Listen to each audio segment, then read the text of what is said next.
When Justin Wade walked into that conference room wearing designer Italian loafers and a watch that cost more than my monthly rent, I knew exactly what kind of conversation this would be. He didn't shake my hand, didn't even look at me directly, just glanced at the nameplate in front of my chair, like I was office equipment he needed to inventory before the quarterly review. My name is Isabella Rodis. I'm 32 years old and I live in a modest two-bedroom apartment in Louisville, Kentucky. For the past 4 years, I've run an independent, freight coordination consultancy. I don't have a flashy website. I don't post success stories on LinkedIn. My clients find me through word of mouth. Usually when their distribution networks are imploding and someone's job is on the line. That's exactly how I landed the contract with Trident Regional Transport 3.5 years ago. Mason Reed, the previous operations chief, called me in after their third failed state compliance audit in 18 months. Delivery trucks were showing up at warehouses 6 hours late. Loading docks were gridlocked. Traffic signals weren't synced with freight schedules. Routes were overlapping. Cargo was getting flagged as lost when it was actually sitting in a backup Q3M from the delivery point. I built the entire routing framework from the ground up. Every algorithm that determined truck sequencing. Every signal timing protocol that managed traffic flow through the industrial corridor. Every dock assignment window that prevented bottlenecks. Every GPS integration that tracked real-time vehicle positioning, hardware installation, logic architecture, system integration, all of it mine. They didn't purchase the system outright. They leased access to it. The contract spelled it out in clear, unambiguous language. Mason understood what he was signing. More importantly, he understood what he was getting. The results were immediate and undeniable. 0 missed delivery windows, no dock congestion, no trucks fighting over the same unloading bay. State auditors came through twice after implementation and found nothing to flag. Mason would send me thank you emails with actual substance in them, not just corporate politeness. Then Mason retired 6 months ago. Justin Wade arrived 2 weeks later, with his MBA from somewhere prestigious and his leather portfolio that probably cost what I made in a week. The kind of person who uses terms like strategic realignment in casual emails. His first message to me wasn't a greeting or a question about system performance. It was a thinly veiled complaint about recurring vendor expenditure optimization. My invoice hadn't changed since the day Mason signed the contract. It was the exact amount we'd agreed upon, delivered on the exact schedule we'd established. I responded with a polite reminder of the contract scope. He replied with vague corporate language about evaluating third-party dependencies. 3 days later, Justin requested a complete copy of the software package for internal assessment purposes. That's when I understood he had no idea what he was dealing with. I didn't argue with him. Didn't explain the basics of intellectual property licensing. Just replied with a single sentence. Happy to provide everything included under your lease agreement. Then I started preparing the tools I'd need. Let him believe I was nervous. I dealt with his type before. I already knew how this would end. The next morning, another email arrived. Subject line contract, clarification request. Justin asked whether the operational logic framework was proprietary to the company. That was his exact phrasing. Operational logic framework. Like he'd skimmed a tech glossary 10 minutes before typing. I responded with a screenshot of the contract clause. Bold text, impossible to misinterpret. All system logic, design, architecture, and source code remains the sole property of Isabella Rhodes. Licensed for operational use only. No resale, no replication, no derivative works. 90 minutes later, he sent another message. We will be transitioning to internal infrastructure solutions effective immediately. That was it. No courtesy, no warning, no acknowledgement of what the system actually did. Just corporate speak for we're cutting you loose. 2 days after that, a calendar invite appeared in my inbox. Title: Service Transition Discussion, no agenda attached, no context provided. I joined the video call 3 minutes early. Cameron, navy, blazer over a white shirt, hair pulled back in a clean ponytail. I don't do messy presentations. Justin logged in 90 seconds late with that self-satisfied expression people, where when they think they've just solved a problem nobody else could figure out. A woman from procurement joined next. Ava something, then a younger guy I'd never seen before. Probably an analyst. Mason predictably was nowhere on the call. Justin started talking like we were discussing printer toner. Isabel, appreciate you joining. We've made the decision to terminate the current service arrangement and bring infrastructure management in-house. Thanks for all your work up to this point. Just like that. Like he was canceling a magazine subscription. I kept my face neutral. You're ending the lease. Correct, Justin said, leaning back in his chair like he expected applause. We'll need a full handover of all code system diagrams and backend credentials so we can maintain operations without interruption. Iva nodded like this was already settled. The analyst typed something into his notes. I didn't move. You're not licensed to access the core system. You leased operational use. You never purchased ownership. Justin gave a small laugh. The kind people use when they think you're being difficult for no reason. We paid for it, Isabella. That makes it ours. That's standard business practice. I leaned slightly closer to the camera. You paid for access to a functioning system. You never bought the infrastructure itself. That distinction is outlined on page 4 of the contract. He glanced away from the camera, probably checking another monitor. We'll handle operations internally going forward. Just send over the files you have so we can transition smoothly.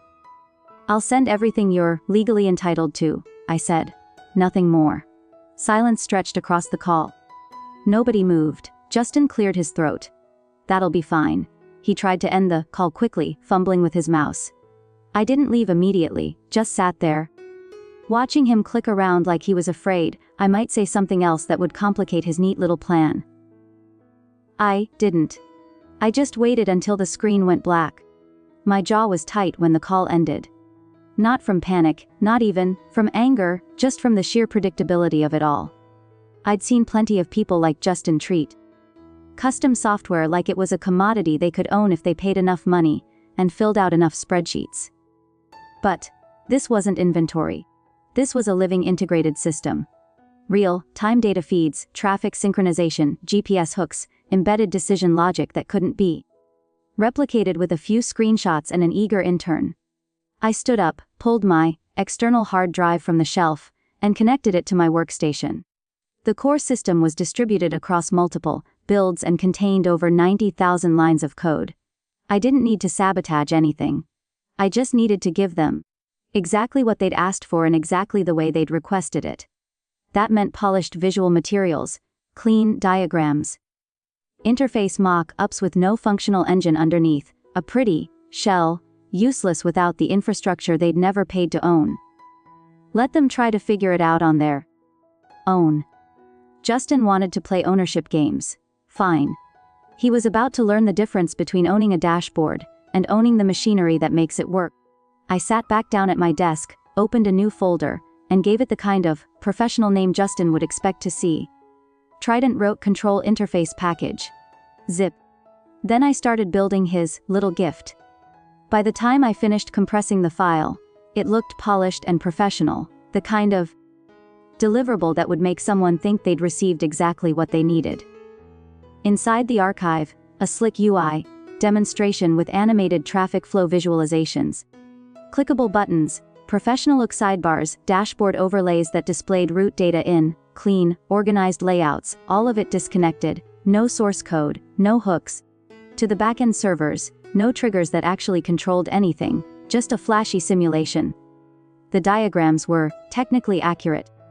Street maps showing the industrial corridor, dock layouts with proper dimensions, signal, junction locations. But I'd stripped out every piece of timing data, removed node identification codes, disabled network ports, left connection fields completely blank, not a single functional link to the live system.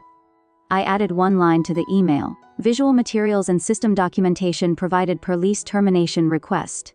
No operational data included. No pleasantries. No smiley faces. Just exactly what they were entitled to receive. I hit send, watched the email disappear into the void. Didn't wait for a response. Then I grabbed my jacket and keys, and walked out the door like it was any other Tuesday afternoon. There's a coffee shop 4 blocks from my apartment. Dark wood tables, exposed brick walls, and baristas who know my order without asking. I settled into a corner booth and ordered my usual black coffee, no sugar, no cream. The barista nodded and walked away. She'd served me dozens of times, never asked questions. I pulled out my laptop, logged into the administrative console, my console, and brought up the relay dashboard. All nodes showed green. Camera feeds updating in real time. Schedules flowing smoothly through the system. Everything functioning exactly as it had for the past 3.5 years. Then I toggled the first switch. Suspend node synchronization. The entire map froze. Live data feeds dropped to 0. Signal update stopped. Truck logs froze mid-route. The system didn't crash or throw error messages. It has stopped communicating. I watched the camera feeds lock on their current frames. Trucks sitting at intersections.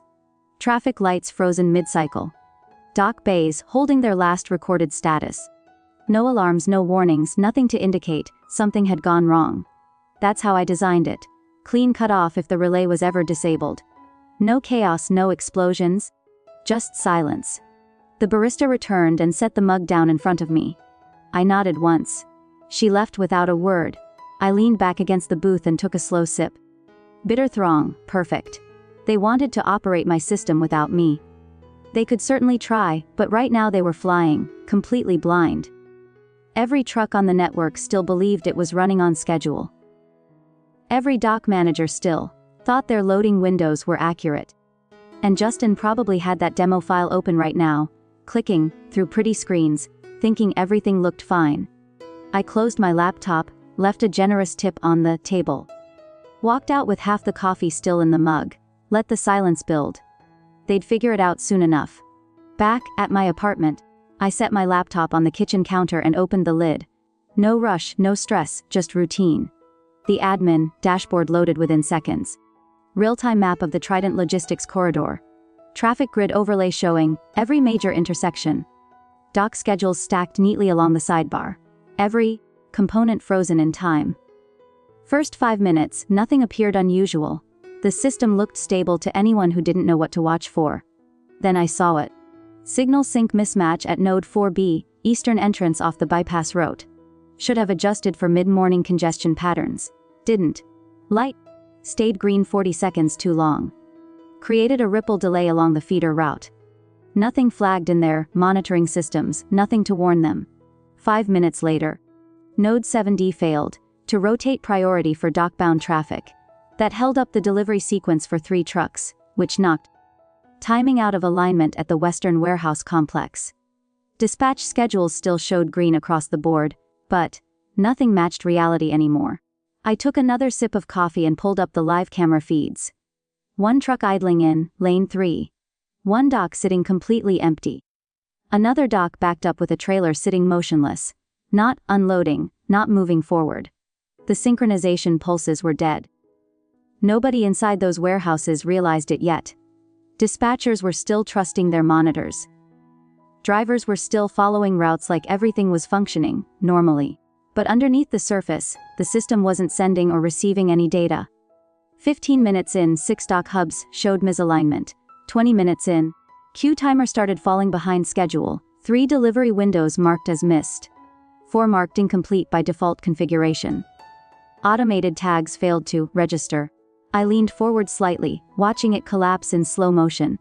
This wasn't an explosion. This was a controlled landslide.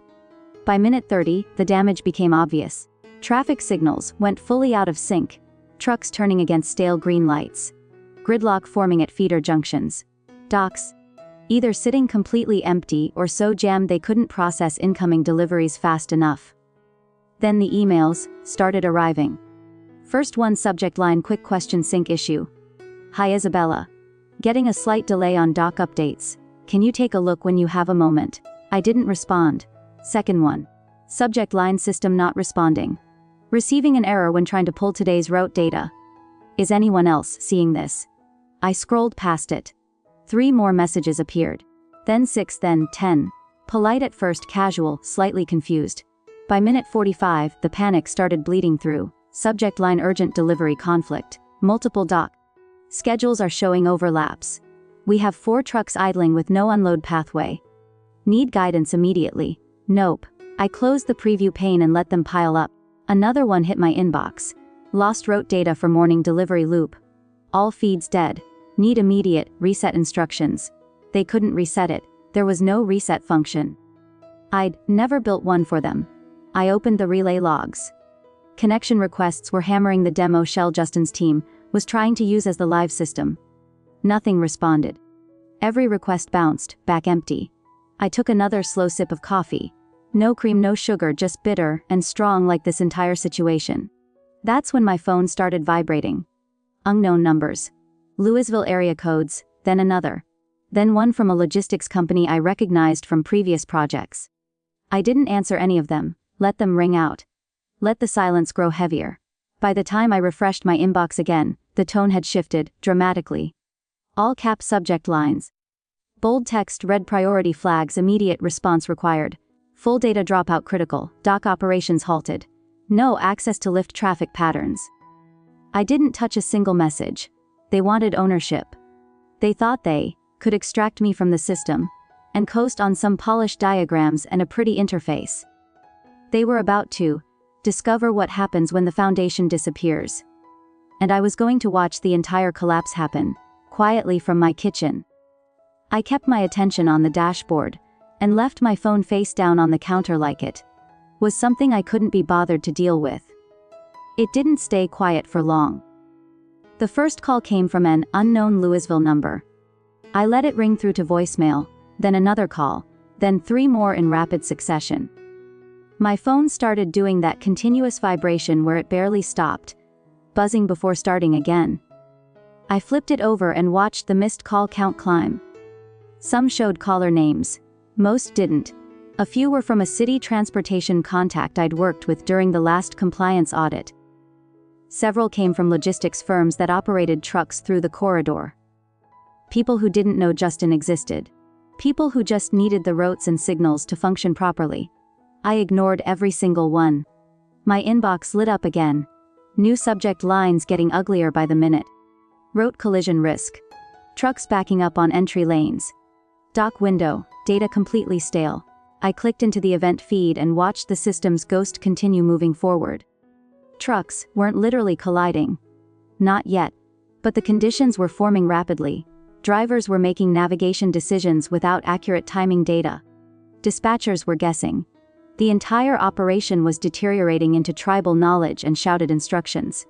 Then Justin called.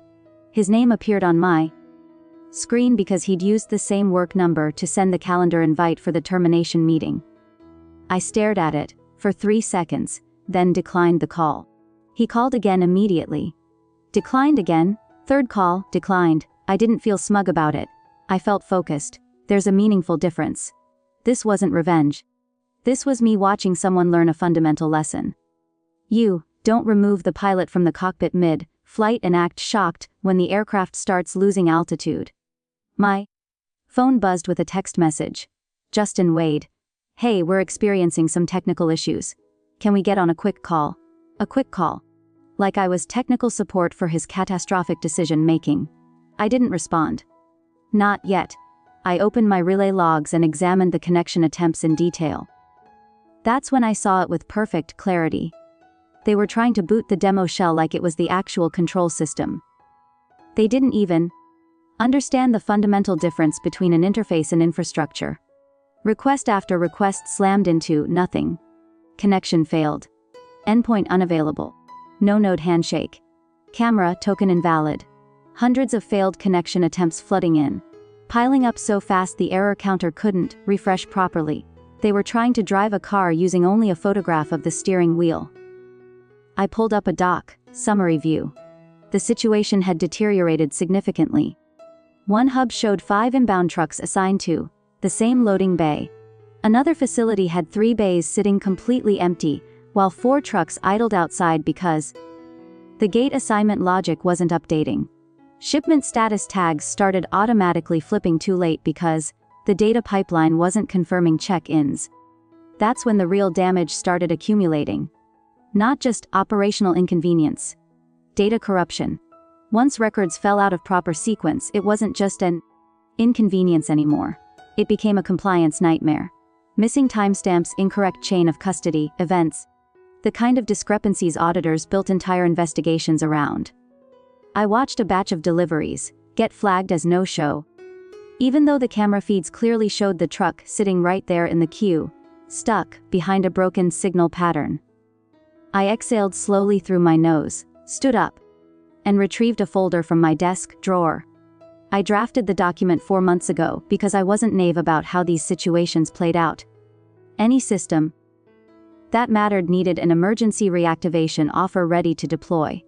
People only respected pricing structure when their operations were actively hemorrhaging. I opened the PDF template, updated the date field, and entered the terms without hesitation. Emergency reactivation offer rate triple standard, monthly fee prepaid in full. Payment wire transfer only, no installments. Access window 72 hours from payment confirmation. Terms: no ownership transfer, no IP handoff, no internal replication permitted. Reactivation begins after funds clear. Blunt. No room for negotiation phrases, like let's discuss options. I attached the document to an email address to Justin Procurement and a general legal contact I had from the original contract signing. Subject line: emergency reactivation offer, Trident rote relay system. Then I hit send. I didn't call anyone. Didn't add explanatory notes. The PDF communicated everything that needed to be said. My phone rang again. Different number this time. I ignored. Another call, ignored. Then a voicemail notification appeared from a blocked caller ID. I let it sit there. A minute later, the transcription arrived. Hello. This is legal counsel for Trident Regional. We received your email. We would like to discuss available options. Discuss options. Of course, they wanted to discuss. I didn't respond. I returned to the dashboard and watched the chaos spread like spilled oil across pavement. Trucks stacked up at the eastern entrance. A signal loop stayed out of phase long enough to create a rolling backup affecting 3 major routes. Staff kept working trying to force the schedule forward manually. But the data was lying to them. Now, drivers were receiving incorrect delivery windows. Dispatchers were making manual adjustments that didn't sync anywhere. And every manual correction created a new mismatch somewhere else in the chain. Shipments started getting marked as missing because the system couldn't confirm vehicle movement. Late flags triggered automatically across dozens of deliveries. Someone somewhere was probably already drafting an internal incident report filled with vague phrases like unexpected service disruption. I didn't care what corporate language they used to describe it. I watched Justin's team drown in a problem they'd created deliberately, and I kept my hands completely off the keyboard. When my phone buzzed again, I didn't even glance down. I refreshed the log feed and waited for the moment when denial finally transformed into surrender. 30:47 p.m., the calendar invite arrived. Subject: Emergency Systems Conference Call 400 p.m. Eastern Standard Time. No agenda attached, just a list of names I recognized and several I didn't. I joined the call at 30:58. Cameron, no background blur, no filters, just me at my kitchen table wearing a gray sweater and minimal makeup. The screen populated with executives in business attire. CO? Joined first. Henry something, tie loosened, forehead visibly perspiring, then legal counsel. 2 of them, one woman in her mid-40s with sharp, calculating eyes. One younger attorney, already typing notes. Next came the operations director. Silver hair, polo, shirt, expression that suggested he hadn't slept in 24 hours. Justin was already there when I connected. Bottom right corner of the screen. Camera on but positioned small in the frame, silent, mouth shut for once. Nobody said hello. Henry cleared his throat. Isabella, thank you for joining us on extremely short notice. We're aware of the current operational disruptions. Obviously, this is a high-priority situation and we're hoping to reach a fast, reasonable resolution. I nodded once. Let him continue talking. Our understanding is there may have been some miscommunication during the service transition process. We're not here to debate what happened previously.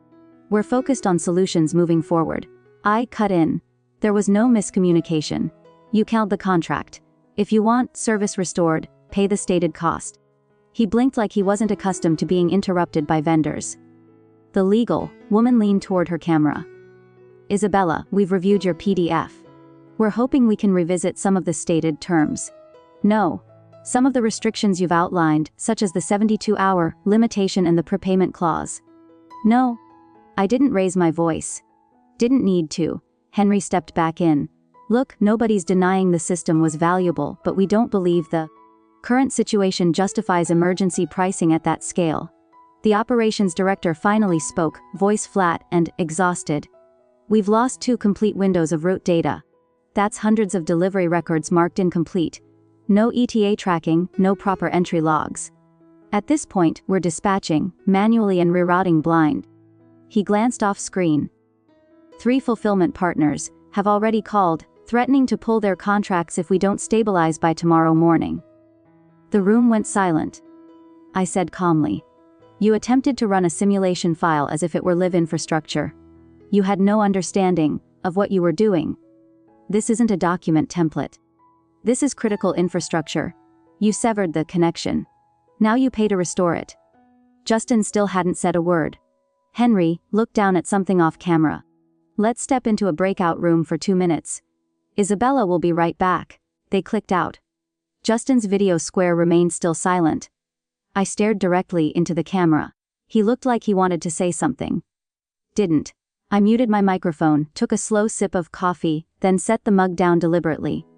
Exactly 4 minutes later, the group returned to the main call. Henry adjusted his microphone. All right, we're proceeding with payment as outlined. Legal is initiating the wire transfer now. Should complete within 20 minutes. I didn't smile. Didn't thank them. Let me know when it clears. 12 minutes later, an email notification appeared. Wire transfer confirmation urgent. No message body, just the receipt attachment. I opened the administrative console and re-enabled relay synchronization. Traffic nodes lit. Backup one by one. Data feeds reconnected. Dock windows updated in real time. System heartbeats came back online. The map came back to life like a rebooted brain. Trucks started shifting, back into proper alignment. Camera frames began advancing forward. Signal patterns caught up to current traffic conditions. Dock routing cleared itself within 7 minutes. Inboxes would start, filling with automated confirmations. Schedules would autocorrect. A few deliveries were already marked unreoverable, but the majority would slide back into normal flow like nothing had happened. I didn't say anything to them. Just kept the video call window open while the system performed its work. Then I finished the last of my coffee. Henry finally spoke.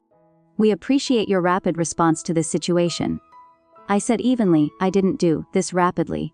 I did this according to the rules you signed. The legal woman looked like she wanted to respond. Didn't. The operations director nodded slowly. They understood the message. I left the call without another word. They got their system back and I got what I wanted, not just the money. The reminder that this infrastructure runs because I built it to run, and it only runs when I authorize it. The next morning, I woke at 7, made fresh coffee, and opened my laptop. Everything ran perfectly. Traffic nodes synchronizing like clockwork. Camera feeds updating precisely on schedule. Dock routing back to full alignment. 0 errors. Clean logs. No frantic emails, no desperate phone calls. They'd learned to stay quiet and stay out of my way. At 80:32 m, a LinkedIn message appeared. Justin, wait. Rough couple of days. Want to connect over virtual coffee sometime. I didn't open it. Didn't mark it as read, just left it sitting there like a joke I'd already heard. By early afternoon, a new email arrived. Different sender, new tone, subject. Strategic partnership opportunity long. Term proposal came from a VP of corporate strategy, not someone I'd dealt with before. Younger executive, corporate, polished, probably hired to clean up Justin's disaster without explicitly saying, so the offer 5-year exclusive. Retainer, full access to the live system, priority integration into future expansion projects, substantial compensation. The number was genuinely impressive. More than I'd ever made on a single contract, but they still didn't understand the fundamental issue. Access didn't mean control, and throwing money at me didn't erase the insult. I didn't reply immediately. I opened a blank document, no template, no recycled contract language. I rewrote the entire agreement from scratch. Full prepayment required. Wire transfer before system activation, 90-day termination clause, no exceptions, all infrastructure remains under exclusive license, 0 IP handoff, no administrative access granted. No code replication permitted. All operational control stays with Isabella Rhodes. Non-negotiable. There was no friendly language in the document, no sales pitch. Just terms. At the bottom I added one line in bold text. Agreement effective only upon full acceptance. No revisions. I attached the document to a reply email with no subject line and no message body. Sent it directly to the VP and copied legal counsel. Didn't copy Justin. He was out of the loop now. Then I closed my laptop and went for a walk around the neighborhood. No pacing, no second guessing. I wasn't sitting around, waiting to see if they'd push back. They wouldn't, they couldn't. At 5:47 p.m., the signed contract arrived in my inbox. PDF attachment, no edits, no questions. Just a timestamp and digital signatures from their end.